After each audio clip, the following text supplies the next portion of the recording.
Pirate Wizard Dragon here. Wanted to do a video on altar magic, Wicca, and how I view some of these elements in my life. I'm calling this the Secrets of Altar Protection Magic Part 1. I will be doing a Part 2 that gets more extensive about this. So this is my basic altar setup. I'm going to be changing this up. That's why I'm willing to share it right now. I usually don't share pictures of my current altar setup, just as a precaution. So I use this football display case because I have 3 cats, and it also employs a mirror in it, which can be used in various techniques of protective magic. So I do that just to keep my smallest, youngest cat, my black cat Drusilla, from messing with it, and she loves to come in here and mess with the magical energy. It's so funny that my black cat actually is the most engaged of all my cats when it comes to my energetic and magical work. So, as with all forms of magic, you get into it what you put it, you get out of it what you put into it. That's how I feel about most things in life, including magic. There's some basics that every altar should have, just traditional stuff. If you're going to do a altar that's dedicated to a certain god or goddess, you should include elements or odes to them that are important to you. It all depends on what you want to focus on. Some people's altars are more for people to come in and engage, and they're a community thing. It's all your perspective on altars and how you set up your sacred space for meditation. I am not as disciplined as I should be with my altar work. I am very much a 10,000 project sort of guy, and I always have lots of things coming and that I'm working on and coming at me. And not that that's an excuse, but one of the sayings that I've picked up is you shouldn't let your altar grow cold. You should always keep your altar warm, which is, always keep the altar hot, just from using it for magical, just spell work, candle magic. Just basically keep it warm from an energy you put into it. So this particular setup right now, I'm going to break it down and show you. And to speak to my particular setup right now, I've been in a defensive kind of hermit isolation mode for the last 2 years, thanks to COVID and various other things. I had a pretty intense magical attack on me from a person that was heavily involved in the occult, who was a family member who I was friends with up until the election last year and the pandemic. And then this person decided I was somebody that they needed to reach out and try to harm, and they actively did a intentional spell to literally snuff my air out, to try to kill me. And I had defenses set up in my room thanks to my altar. I had things up here that literally weeks before this whole situation came about warned me, because the way I set up my altar. And the way that I did that is, it's kind of interesting. I'm going to grab something real quick. I'll go out of frame here just to show you. I've had this mirror. Mirrors are great in protective magic as a simple or complex way to deflect, to internalize if you want, to focus. Mirrors are powerful in magic. I employ them often. I've had this particular mirror since 2004. I got it in Seattle at a Christmas party that I went to with a friend. I've held on to it all these years. I've had to re-glue it. Everybody got one of these that went to this party, and it just, to me, it felt magical. And so I've employed it in all my ritual work since 2004 as a magic mirror. It's called Stonehenge Awaits. And so that particular morning when this spell was sent to me via an email, I came in and used this mirror to help deflect it, along with other things I had set up in my altar. But that's going to be more of part 2, where I talk about specific ways to protect yourself with your altar and magic. Defensive magic is something I've spent a lot of time studying.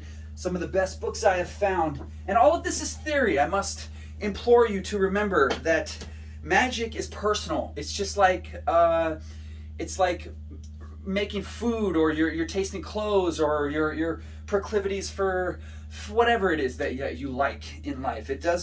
What works for me doesn't always work for you. It may not. It all depends on what you resonate with. So I am by no means trying to proclaim myself as an expert, or somebody that's some grand wizard, or trying to teach you to become a living god, or any of that horse shit that you see on YouTube. I am much more of a solitary practitioner because of things that have happened to me in my life. It's very hard to really truly know the intentions of another person even if you've known them for years, I've found, especially when you start dealing with egos, if you're part of a coven where everybody knows each other and they all trust each other and they love each other and they're trying to, for the better benefit, bring the energy up and raise things in their life and be more beneficial, go for it. That's for you, not for me. I'm a solitary practitioner of magic nowadays, and I'm grateful for that. I have mixed feelings on it, but that's a different subject. What we're here today to talk about is altar magic. Now, there's the traditional Wiccan altar magic where you should have a disc, a pentacle, a wand, a candle, an incense burner, something of the earth, the 5 elements. You should try to incorporate that into your altar. Here's a few things I keep at my altar just for handy ritual work. This is some full moon water that my wife actually made and didn't tell me and then gave to me a couple months ago from one particular full moon. She wrote it down, I don't remember. But this is a energetically, purposefully intended little bit of water that I save for ritual work. So I have the water element. The fire element, always, I always have a lighter. I keep this to scrape the wax off the glass when it gets too yummy. Always have a lighter handy in my altar, and incense and candles. I do a lot of candle magic, so those are just the basic things you want to keep in your altar. Now, specifically, this specific altar, I'm going to break down and show you why I put elements in. Now, this person last year that I allowed into my inner circle of not only my personal space of my mind, I spoke with this person on a weekly basis for years before I figured out that they were a dark mage when they attacked me in a very direct way, unmistakable, overtly obvious, written out form of magic that they sent to me on a specific date of magic during 2020, and it resulted in all kinds of chaos for me. So this is still somewhat the residual protection. I'm easing off that a little bit because that the energy is past. I still always run a pretty protective altar in general, and that's because of my personality. I think that the best defense is a good offense, and I'm not saying that I go out and seek out to destroy people, imagine anything like that. No, but a good defense is to set up a space that you don't have to worry. Almost every window I have in my home, I put some sort of this one has a literal security monitoring sticker, but almost every window and opening in my house I've shielded, warded, or done a spell on to keep entities, to keep energy, to keep negativity at bay. I live in a very conservative part of the country. I live in the Midwest in Kansas. In my house outside, I'm big into Halloween. I had a Bernie sign up, so people know that I'm not like the conservative norm here in Kansas. So some of that is just, I've had some interesting occurrences happen. I used to have a tarot sign out in front of my house, and I've had some interesting spiritual things arise because of my willingness to hide my occultic nature in this community, which I don't. It's my right to be, whatever kind of magician I am. I have the right to do that in this country, so I do. So, obviously, black magic, black candles, all that's associated with, negativity, but it's also very protective. Darkness hides what you're trying to do sometimes from the outside world. One of the first lessons that I was taught with magic, and I don't listen to it anymore because I'm confident enough in my abilities to not worry about sharing my magic. But the more you share your magic, the more you dilute it. The more you mix water in with wine, the weaker it gets, kind of philosophy. A lot of people have that. They don't share their magic. They don't speak about their magic. I've known magicians in the past when I was younger that literally collected all their hair, their semen, their fingernail clippings, and disposed of that sacred ways. And they were really worried about people finding their actual body fucking sheddings. I'm not that paranoid. I mean, that's not why I have what's going on here. This is a maze. So I constructed an energetic maze with my altar that now you're looking at. I'm disassembling it, so it doesn't really matter because I will rebuild this off camera later. This was given to me by a friend. I implore you, with magic, with defensive magic in particular, altars are great. Tools are nice. It's great. Like this, both these wands were given to me by a friend. They were made for me by her husband, a very good tarot reader of mine that I've known for over 20 years. Made these wands for me, so they're very special to me. They have an inherent just nice feeling to them. They make me happy when I pick them up. They have you know, intention behind their use. But I also have a silly Fisher-Price wand, and I guarantee you both of these would work exactly the same if my intention, will, and purpose was single-minded, driven, and inspired to use. So it doesn't matter if you use a toy wand. It doesn't matter if you get a sippy straw and you pretend it's a wand. It depends on your intentions behind the spells. As my personal, you know, theory on a lot of magic, that's how it works. Now, you know, not being said that if you go buy yourself a $500 wand from the Renaissance Fair that's gilded with gold and has a crystal skull on the back of it and looks like something from, you know, the third Harry Potter movie, that's not going to make you feel special. That's not going to make you feel powerful. If that's what you need to access, you know, what you need to access to do your magic in a beneficial way for you, then do it. Go buy that $500 wand, but you don't need it, is what I'm trying to tell you. The wand is just a substitute for this. Your finger. Your finger can be a very powerful tool in magic too. Trust me, it's very powerful. So with this, I put in elements of chance. I use, I love selenite. Selenite is always on my altar because it purifies stuff. I would use selenite disc to purify my tarot cards after readings. I usually keep it, you know, there's 1, 2, 3, there's probably 4, this is selenite, 5, 6 pieces of selenite just on this altar setup. You know, I kind of go with the intuitive nature of my altar. Like, I really love dragons. Dragons bring me joy. Dragons protect me. Lions protect me. I have totems in my life. That during that thing that happened last year when I was under a magical attack, one of the key things that happened right a couple of weeks before this whole attack happened is I was given a warning in this room. Right above this altar, I had an action figure from Magic the Gathering. It's a lion. It's one of the planeswalkers. Fungo put it out. It's a pretty big guy. He fell off this and landed on one of my black candles for ritual purposes that I use, shattered the black candle, and crashed a whole big part of my altar, and it made an impact that it was, to me, not a coincidence that the symbol for strength landed on a symbol of direct use for dark magic, black magic, to be strong. And it made me take account. When that happened 2 weeks before, I was like, I got this just weird feeling that it was symbolic of needing to clean my altar. And I did. I cleaned my altar. I got a little like Heebie Jeebies, so to speak, and I set it up for a protection spell just in case. What that was a warning, and it was. Like, that's the other thing with magic. Listen to your instinct. Don't be so paranoid, though. Don't put your head so much in the sky that you're not down to earth.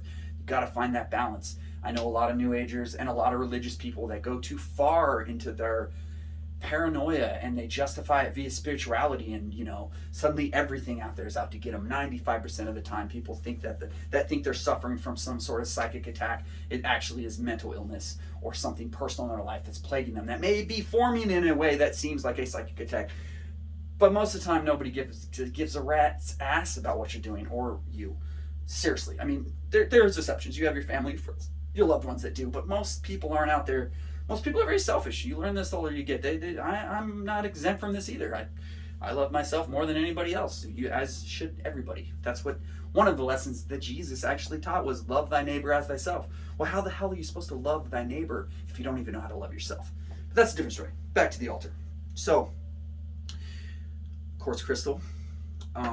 I employ a lot of skulls. Skulls are a symbol not always of death, but they're a symbol of healing. They're a symbol of you know, your mind and thinking and protection, believe it or not. So yeah, that's some of the things I employ in my altar, and I use it as a grid. So the stuff on the outside is meant to distract people that are going to try to get into my energy field. And it's meant to keep them, you know, looking at the glitz and the glam and not getting to me. So that's what I do with my altar. I'll set up barriers. Like this one, I set up literally like a stone hedge protection around the center of the altar, so they couldn't get into it. They couldn't get into the energy field, and if they did, they would think they were in it, but they're just bouncing around. They're just in like one of those, I set up my altar with the intention of being like one of those silly fun houses at the circus.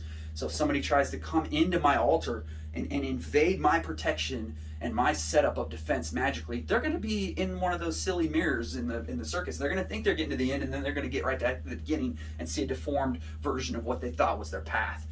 All of this is defensive. None of this is meant to harm Even when I was attacked, I did no overtly aggressive things to hurt this person that was trying to hurt me. I know better than that now. I have learned the hard way with magic and sigil work and invocations not to, it's just not worth it. The power that you think you're going to gain, or the privilege or whatever you're doing to try to be manipulative with your magic, it doesn't benefit you. It doesn't. And I don't care what anybody says on YouTube. And there's lots of people that get into the cult because they want power. Everybody wants a little power in their life to change things. That's not a bad thing. This is one way you can do that. But be mindful. Magic is just it's a tool. And like I always say, you can take a hammer, you could build a house with it, or you can bash somebody's brain in with a hammer. It's just a tool. How you use that tool is up to you. So here's another thing in this this altar setup: snakeskin. Snakeskin. I'm gonna actually turn this into gofu. I think it's called gofu powder. It's protective dirt. You can keep and mix and sprinkle outside your home to keep malevolent spirits at bay. So yeah, now I'll tear apart this whole altar, I'll shake it out, I'll clean it, and then I'll rebuild it with new intentions. I'll rebuild it with new cloths, I'll put new stones down. I'll go look for things that bring me joy and that give me strength. And that's what I'll set up my newest altar to be reflective of. We're coming into Halloween here pretty soon, so that's an energetic change. Fall is coming, thank goodness, because I am so sick of this hot long summer we've had. You know, I use basic cloths. Like this is I've had this for a long time.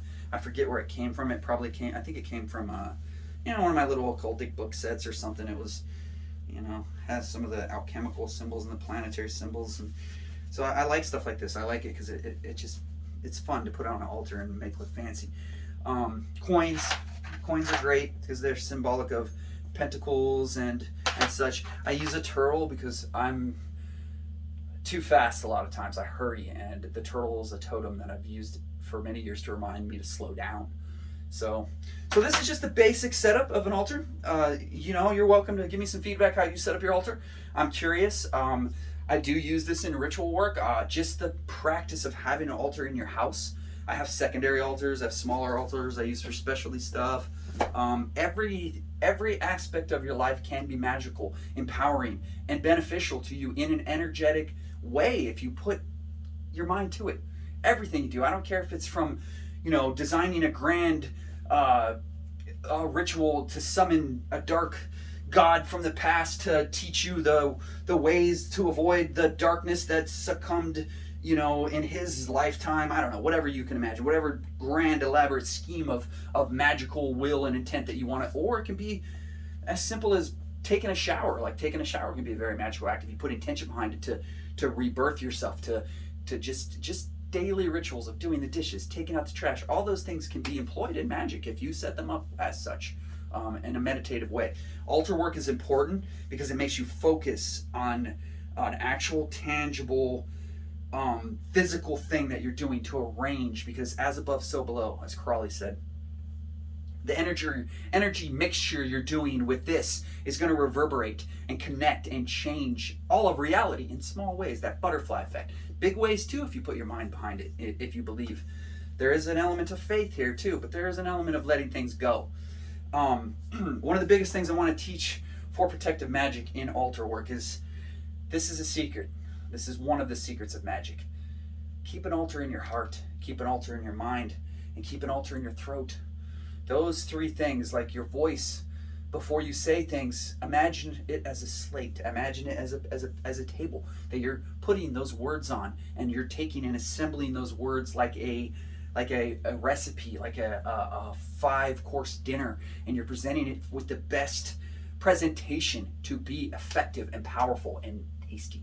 So that's something you can think about, is the altar does not have to be in the physical. You can have an altar in your mind, in your heart, and in your soul, and in your throat. I know there's 4 places now, but you get the gist of what I'm saying. Meditation, mindfulness, and think through stuff. Don't always weigh it on all those levels. Weigh it initially with your gut reaction to see how something feels. Weigh it in your words when you say it. Like certain musicians have said, just saying a word gives it power. Words have power. I've learned that the hard way more than once, and I've definitely learned it in a different way the last couple of years, the power of words.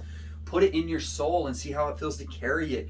You know, this altar. See if it's too heavy. Like this altar right now was too heavy for me. Too much heavy stuff. I've worked through it. I'm not as worried about what happened last year as I was last year and the beginning of this year. Certain elements I feel like I've worked through and I've overcame, thankfully. And that's the other key to magic, is that magic is always mental before it's, you have to do it in your mind before you do it in reality. So do a walkthrough. I used to do Kung Fu. I know I don't look like I did anything like that in the past, but I used to do Kung Fu, and it taught me a lot about basically, like I said in the first part of this video, putting into stuff so you get out of it. Put the amount of effort that's necessary to get something good out of it. You know, not everybody is lucky enough to scribble some crap on paper and suddenly the modern art world says, oh, you're famous and you're wonderful and we love everything you do. Some people are. Some people can just like throw up on the floor and everybody just worships it and thinks it's amazing. I'm not like that. I gotta work at stuff. I gotta work hard at stuff. I'm an artist and I work hard to make my art good. I wasn't naturally gifted as a child as an artist, and I've worked at it. Same thing with my magic work. I'm sure there's way better magicians you could be listening to out there that are way more powerful and knowledgeable and read, you know, memorized the Kabbalah trees and all this stuff. I know a few things. I've gone through a few things magically, but I'm not an expert. And like I said, this is all just my perspective, my journey, what works for me. Don't listen to me. Go find out for yourself. Go do some magic. Do some magic that makes you feel good. Don't start out with some heavy stuff. You know what? Just get a few books and read them. And people argue all the time about everything. People argue about the color of cereal boxes. You know what I mean? Who gives a shit? Is my basic thought nowadays. If you do, good for you, but I don't care. I don't care what your theory on magic is if it doesn't work for me. And just because it's been laid down for 5,000 generations and blah, blah, blah, or your coven or your circle or your magic sigil wearing motherfuckers think they got it all figured out, doesn't mean they do for you. So do what's good for you. Do you, as they say, is the cliche nowadays. But that being said, I got a few good books I want to show you. This book, Dancing with Dragons, love this book. I've flipped through this book more than 500 times. Don't even need to read it at this point, probably memorized it. People argue about this book online. Oh, this isn't the true way to practice draconic magic. Man, I don't even want to talk to other people if they're into dragon magic, because it just makes me sad how many whiny, complaining, sad sacks there are out there that practice magic and want to argue about it. Give me a break. You know what? We're talking about dragons here. If you can't have fun doing magic with dragons, maybe you should become an accountant. You know what I mean? That's just my theory. But this is a great book for just beginning Wiccan stuff and just, you know, dig into some dragon magic. But more like a fun book. It's not super heavy. I pretty much use this rule when it comes to Wiccan. When it comes to magic, I mean.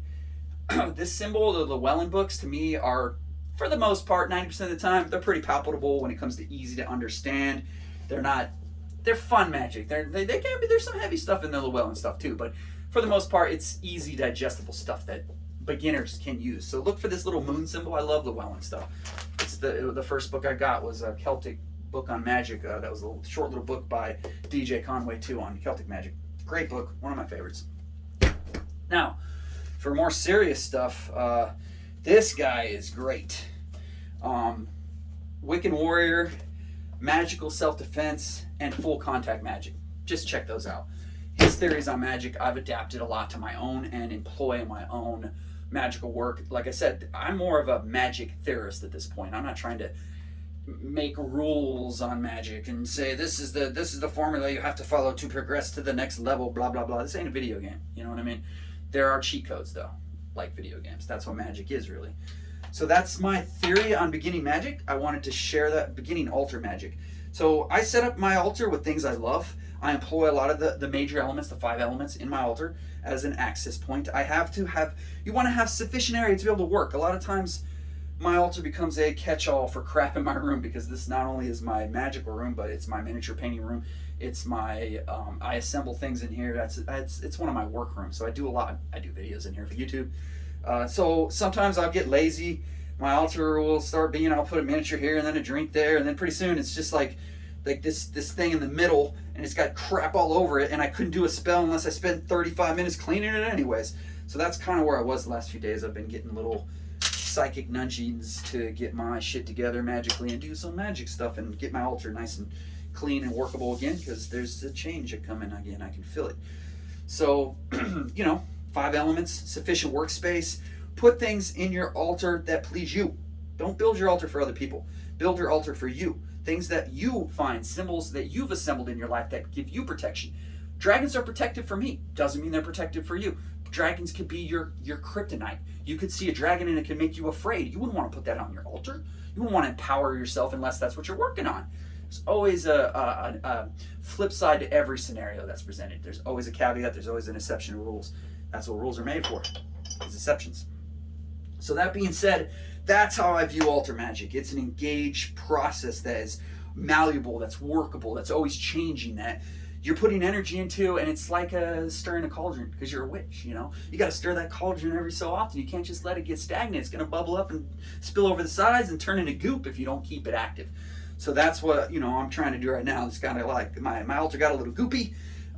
There's crap everywhere now, and I'm going to clean it out. I'm going to start over. I'm going to build a new intentional thing for the fall, for what I'm working on. Stay tuned, folks. I'm doing some awesome stuff in the realm of my Patreon thing. I'm going to do a part 2 to this video where I put it up on Patreon for my Patreon people only, that teach more detailed ways to set up actual grids and use mirror work for defensive magic.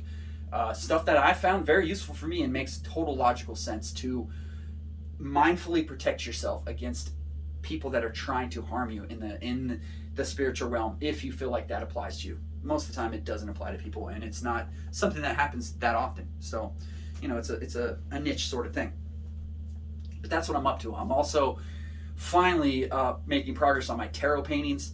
Friend me on Facebook. Look me up, Jason Lamb, Lamb, like a sheep. Jason Lamb Art on Patreon. I'm the only guy on Facebook I know that looks like this. You can look me up. I got my smiling kind of sepia picture up there that's fancy. Friend me. Subscribe to my YouTube thing if you're not already a subscriber. I will be doing more free magical videos, doing more videos on the tarot. I'm going to be doing every one of the cards as I paint them. I'm going to do a synapse of them. And just show me some support, show me some love, leave me a comment, give me a thumbs up, something. I don't want to feel like I'm alone here in this adventure that we're all on here in this spinning ball, So thank you for your time today. I look forward to any comments that I do receive. If you have any questions, at all about magic, about my art, about anything, shoot me a question. I'll try my best to answer you. I try my best to be engaged with the people that actually send me love, time, support, and energy. So thank you again. Jason Lamb Art on Patreon, and Pirate Wizard Dragon signing off here. Have a wonderful day. Stay blessed and keep the altar hot.